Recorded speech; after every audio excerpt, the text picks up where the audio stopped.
About 6 months ago, I stood up here and talked about immortality and how I sincerely believe that we are all so connected to one another and the planet and the universe that we never truly die but continue on as a part of one great whole. Not in this current form, but that which is our essence. And today, I'm here to talk with you about why we should live like we're dying. So I just want to acknowledge a couple of things right off the bat.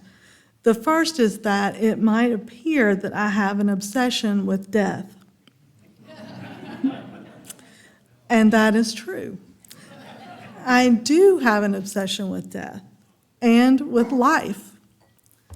The second thing I want to acknowledge is that there may seem to be a conflict between that first talk on immortality and this idea of living like you're dying. I believe, however, that these are inextricably connected as you and I are today, and as we will be in the next, capital N, next, whatever the next may be. So, yes, I'm a little obsessed or fixated on death. I believe it's an intimate part of life, not the end, but the transition point to the capital N next. That was lovely. But what is next? I am not a big fan of mysteries. You can't spoil a movie or a book for me by telling me the ending. I'd just as soon know the ending going in. I'm a big planner and somewhat change averse, so I'm a little put out that I don't know exactly what happens after death, but I'm patient enough to wait my turn.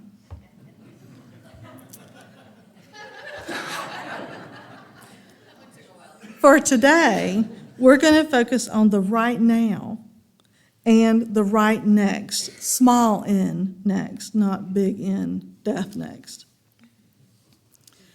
As I know many of you have done, I've held the hand of the loved one as they passed.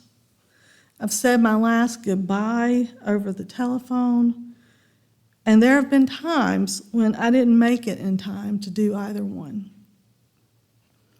My biological dad passed away in December, just this past December, and I found out about his death in January.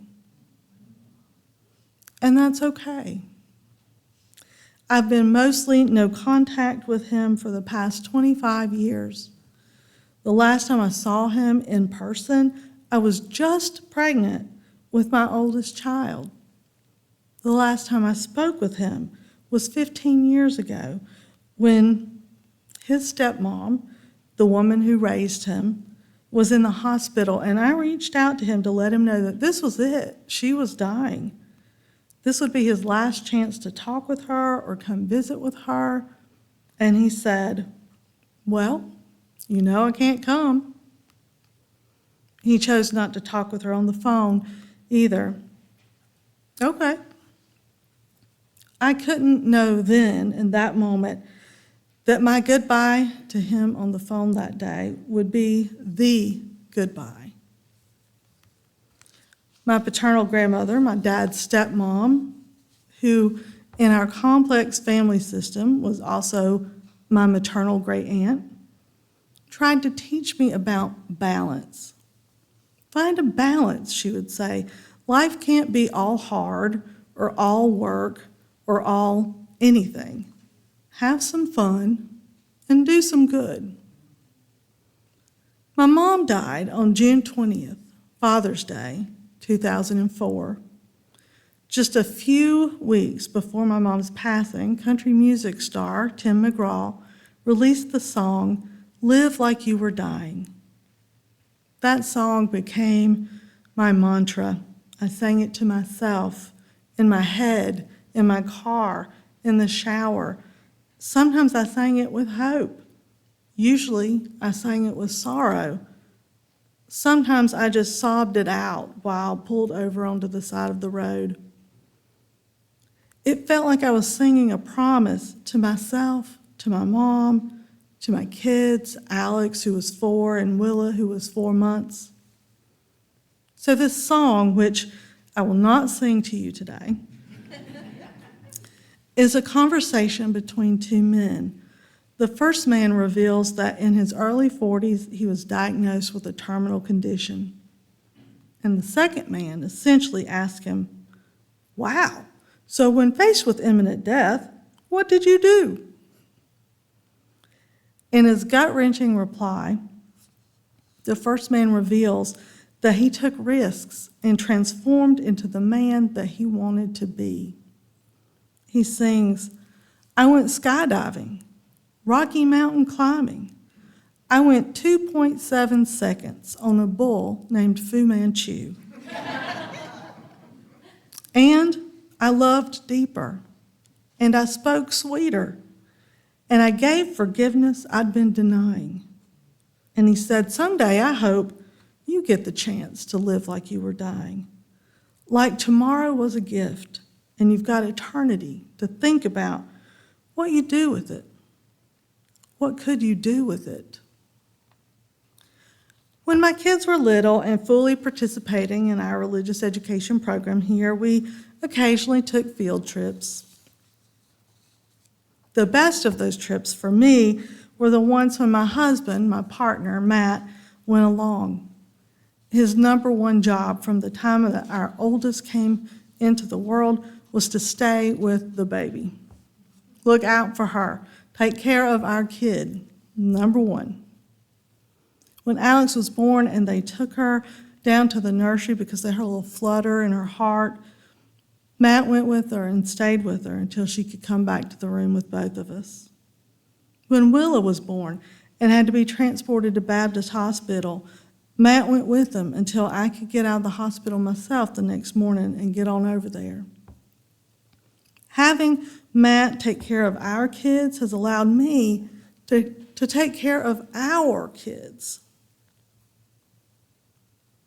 When I took this job, and pretty much every time I've taken our kids anywhere, I promised to treat your kids exactly like they were my own, and I've done that to the best of my ability. Matt has my back, so I can have your back.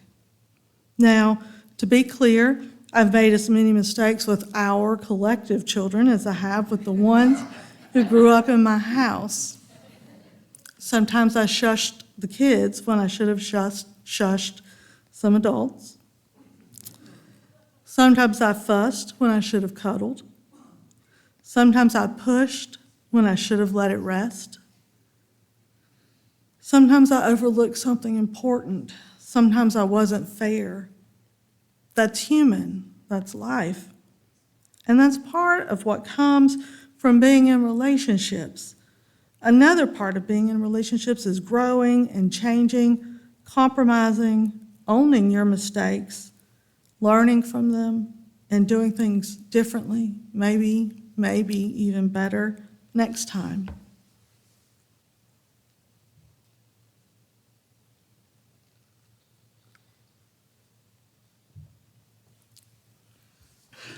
My kids participate in church and religious education differently these days. They're grown and building their lives mostly outside of the home they were raised in and mostly outside of this fellowship where they grew up. But they're still engaged in ways that make sense for them right now at this point in their lives. And that affirms for me the knowing that I've long had about this faith tradition. To misquote a father-son duo in one of my favorite Marvel films, Unitarian Universalism isn't a place, it's a people. When I think about those mistakes that I've made, so many mistakes, I think also about that wisdom from my grandmother. Find a balance. Have some fun. Do some good. And I know that while I have made my share of mistakes, I've also done some good. That word some is pivotal. That's where we find the balance.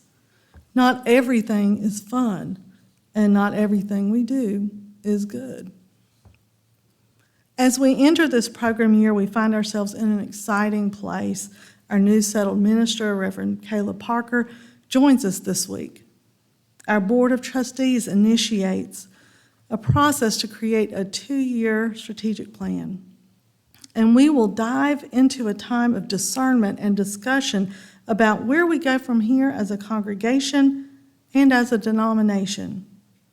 We will study and discuss Article 2 of the UUA bylaws, both the existing language, which includes our 7 principles, and the preliminarily adopted new language of values and covenant. Moving forward with our discernment and discussions, my hope is that we can find a balance between what calls to each of us individually and what we can envision collectively for our faith community. I hope we can make some room and understand that making room for someone else doesn't mean that we lose our place.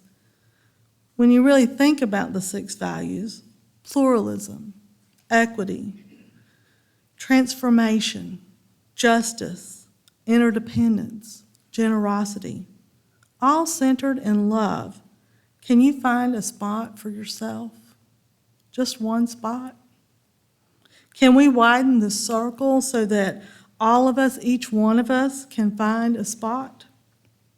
Maybe you love the whole thing, the idea of change, the wording of covenant, that love is at the center. But maybe change is harder for you. Maybe you wonder why we have to change at all. Can you find one place in the values with which you can connect? Can you consider that many, many people found just one point with which to connect themselves to the 7 principles? And that one point was enough of a place to start? Church is changing. Church work is changing. Which comes first, widening the circle or the need to widen the circle?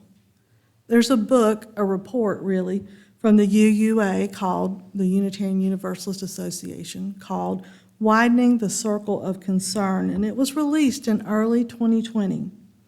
You may not have heard of this report. There was something else going on early in 2020. What was that? Yeah, COVID-19 and the closing of the fellowship building, and this immediately after our previous settled minister's service had ended. So we had a lot going on, and because of those other things, we didn't really explore the report together as a congregation. It's available on the Unitarian Universalist Association's website for download in written form or to listen as an audio file. And if you can't find that with a search in the UUA's website, send me an email and I'll get you connected to it if you're interested. This report helps frame the work that the elected Board of Trustees tasked the Study Commission to do as they reviewed and evaluated the current Article 2, where the 7 principles live. Now, we've had a lot of conversations over the years about growth, diversity, multiculturalism, the aging of our congregation, about the need to widen the circle, but we've made few actual changes to challenge ourselves to move into the next. We need to live as a congregation like we're dying as a congregation in order to really live. We need to live as a congregation as though we were dying in order to truly live. What is most important? Boil it down to the basics, and why are Unitarian Universalists here? What is our purpose? We are not here to be alone. We are here to build connections and be in relationships, real and meaningful relationships. We're here to have some fun and to do some good. When I saw the ad about the DRE position in early 2001, I looked up Unitarian Universalism and the UU Fellowship, And I did some reading, a lot of reading, all the background work that you're supposed to do before going on a job interview. When I read through the 7 principles, I thought, well, there's nothing here that I disagree with. The 7 principles were something I felt that I could support and that I could teach to our children. In the beginning, I was in a 3/4 time position that held the portfolio for children and youth. Several years passed before I moved into a full-time lifespan position as the director of lifespan religious education. And at that time I thought, okay, the principles are a fair base of where to start with adults too, right? The first time I facilitated a discussion group on the book A Chosen Faith, I realized that those 7 principles were not actually universally loved or agreed with. Folks had a variety of feelings about the 7 principles, and some folks found one or more of those principles challenging. That was unexpected. And it challenged me to think about the principles differently. The principles are a framework for Unitarian Universalism, and like any framework, it needs to be thoroughly checked over every so often, and sometimes it may need adjustment. As an association, we've been going through that checking out process for nearly 3 years now, and we've just moved into the time for adjusting. The UU principles live in the bylaws of the Unitarian Universalist Association in the section called Article 2. This is a business document. Delegates from congregations all over North America and beyond voted to preliminarily accept the proposed revisions to Article 2 in June of this year. And now all of those congregations, including ours, are in a period of discernment and discussion about how these preliminary revisions represent the purposes of the Unitarian Universalist Association. In order for these revisions to be officially adopted as the new language of Article 2, there must be a second affirmative vote by delegates at the General Assembly in June of 2024. The revised language is significantly different from the current language. The word principles no longer appears. Instead, we find the words values and covenant.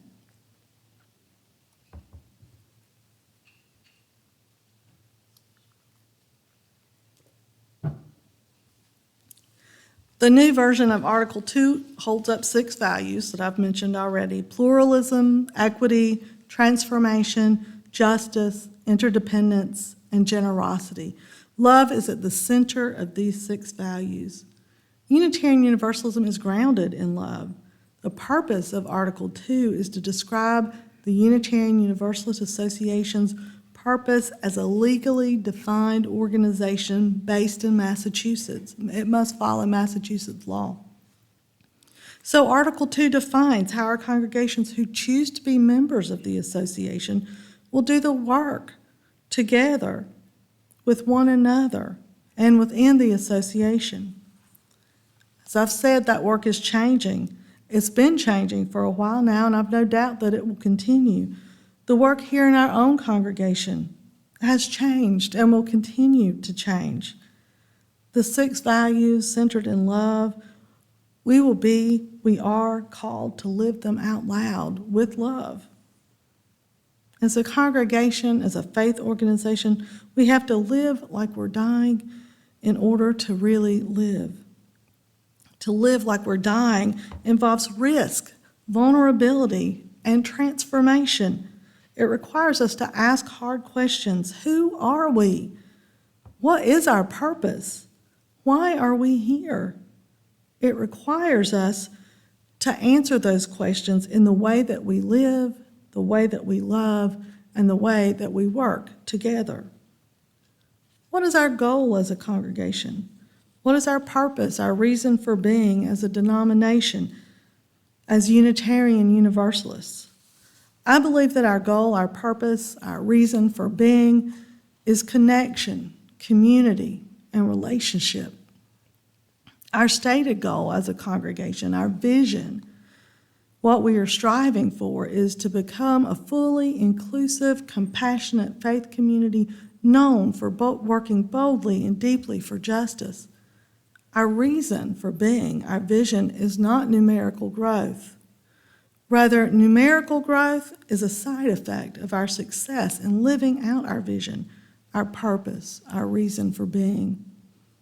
Our mission, or what we aim to do, is to foster spiritual growth, care for each other, protect and preserve the earth, and work for peace and justice. Our mission is not to grow numerically, but to grow spiritually as individuals and as a community. Numerical growth is a side effect of our success in living out our mission. Living like we're dying helps crystallize our purpose, our vision, our mission. Tim McGraw says, "Someday I hope you get the chance to live like you were dying, like tomorrow were a gift and you had eternity to think about what you'd do with it. What could you do with it? What would you do with it? The opportunity before us now is a gift. What will we do with it?"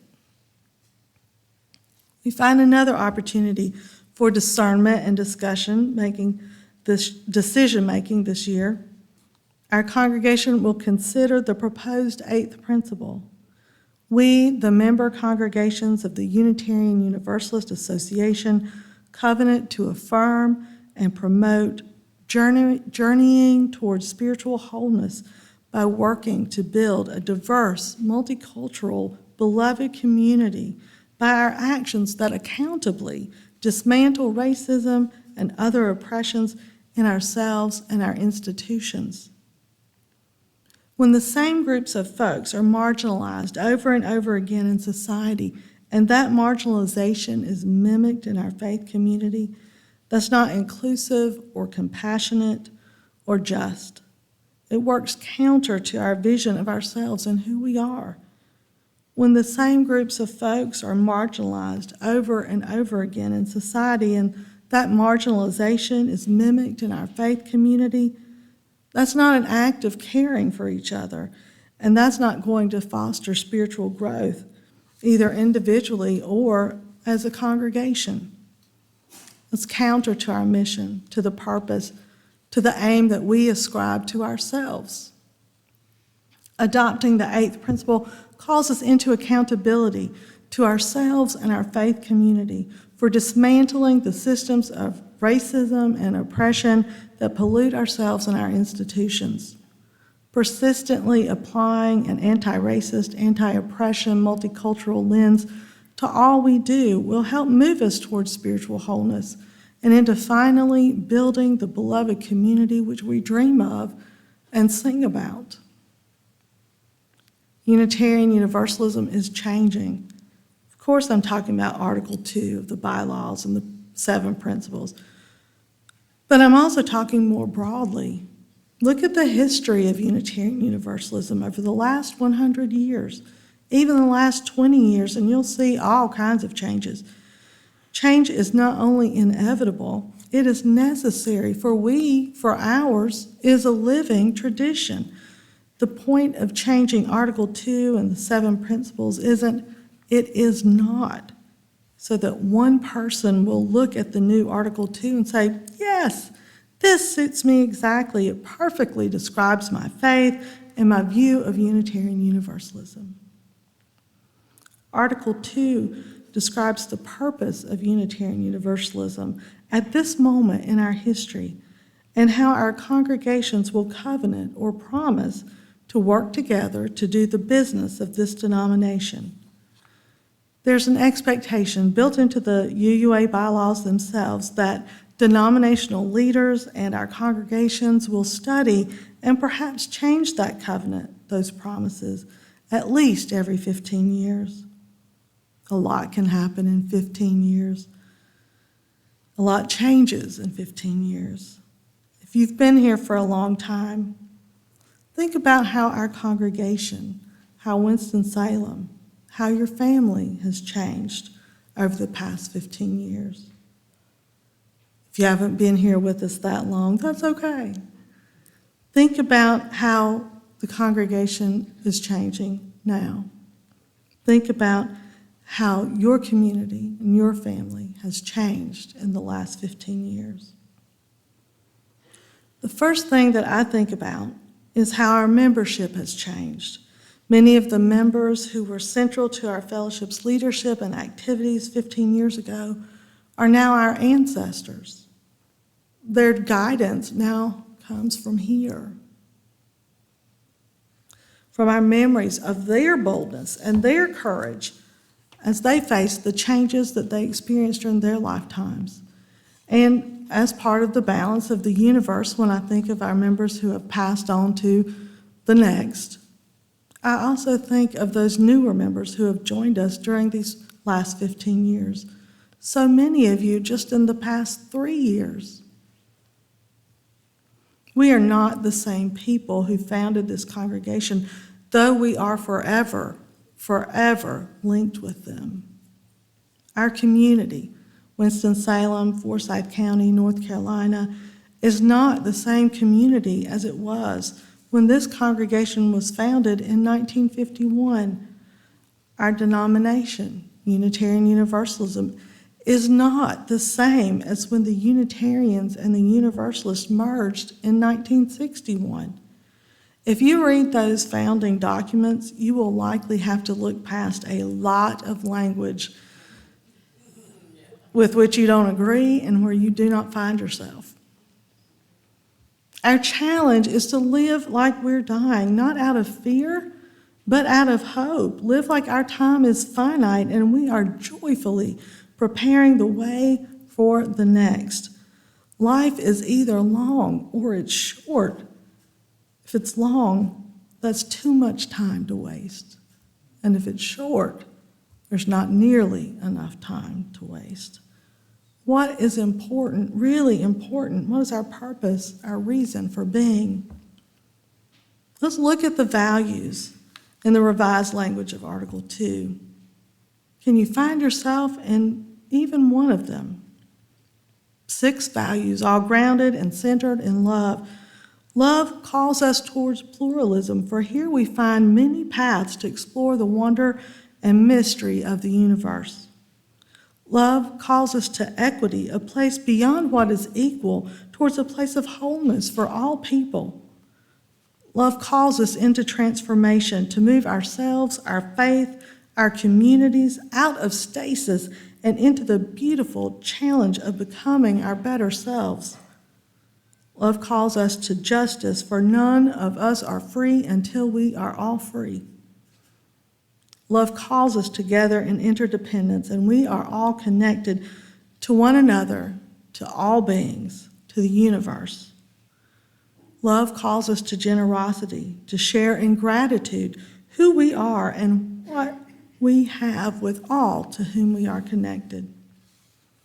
Can you find a spot, a point of agreement, a place where you can say, yes, this spot right here feels right, just about right? And can you allow that many, many other Unitarian Universalists will look at those values and find a spot of agreement that's different from yours? When you look at the values, you may find places where you don't agree, where you don't see yourself. Can you allow space? Can you widen the circle for other folks to find their place, their point of agreement, in the very place where you might find yourself challenged? Can we live with that kind of dichotomy for the next 15 years? Can we live with the certainty that the only thing that is certain is change, and that as Unitarian Universalists, we really wouldn't have it any other way, for ours is a living tradition, living, growing, changing, becoming. This year, let us have some fun and do some good.